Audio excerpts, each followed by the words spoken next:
جو لوگ دنیا کے بدلے، جو لوگ آخرت کے مقابلے دنیا سے محبت کرتے ہیں، دنیا کو پسند کرتے ہیں.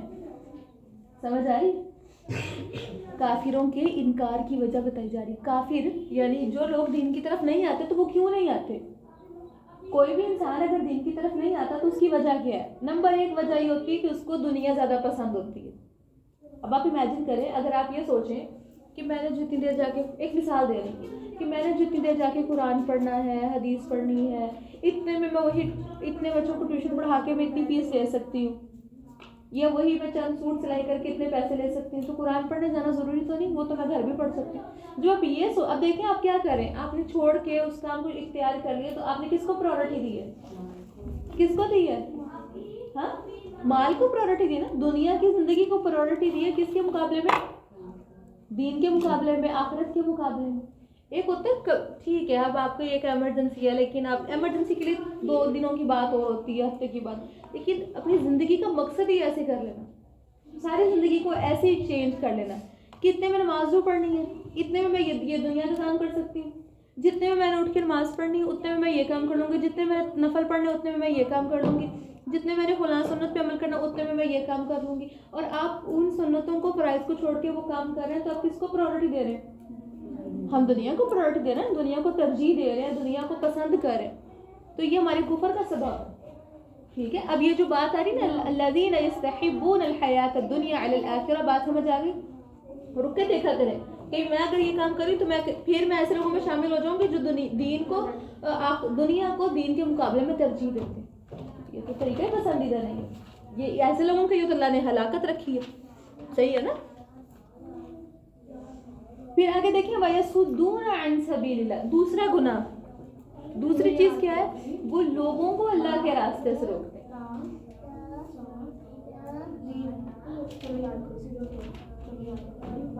جو لوگ خود نہیں آتے دین کی طرف، وہ دوسروں کو بھی کیا کرتے ہیں؟ تم نے کیا کرنا پڑھ کے؟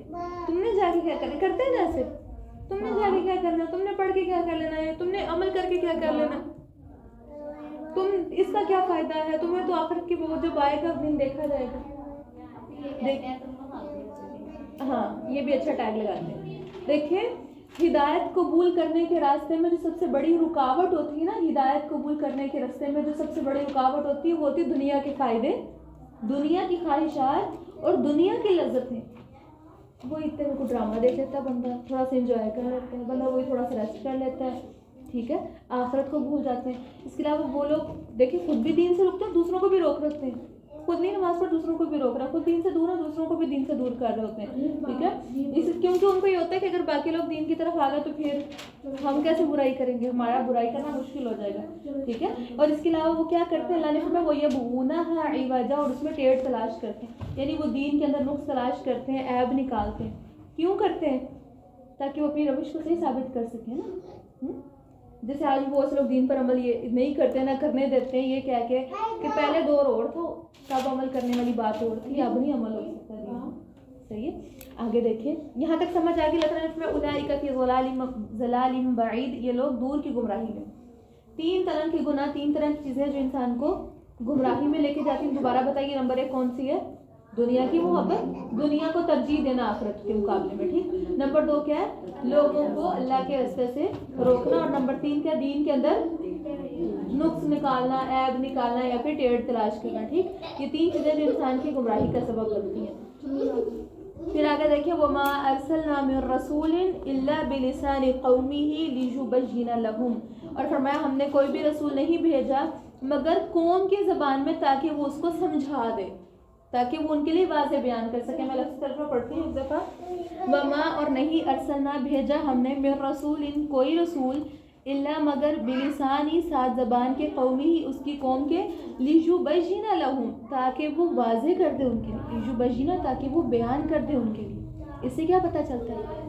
اب دیکھیں اللہ تعالیٰ نے خود فرمایا کہ میں نے جب بھی کسی قوم کے اندر کوئی نبی بھیجا ہے تو اس قوم کی زبان میں بھیجا ہے. کیوں؟ تاکہ وہ بات کو سمجھا سکے. ایسا نہیں ہوا کہ قوم عربی بولنے والی تھی تو نبی جو ہے وہ اردو بولنے والا ہے یا انگلش بولنے والا ہے.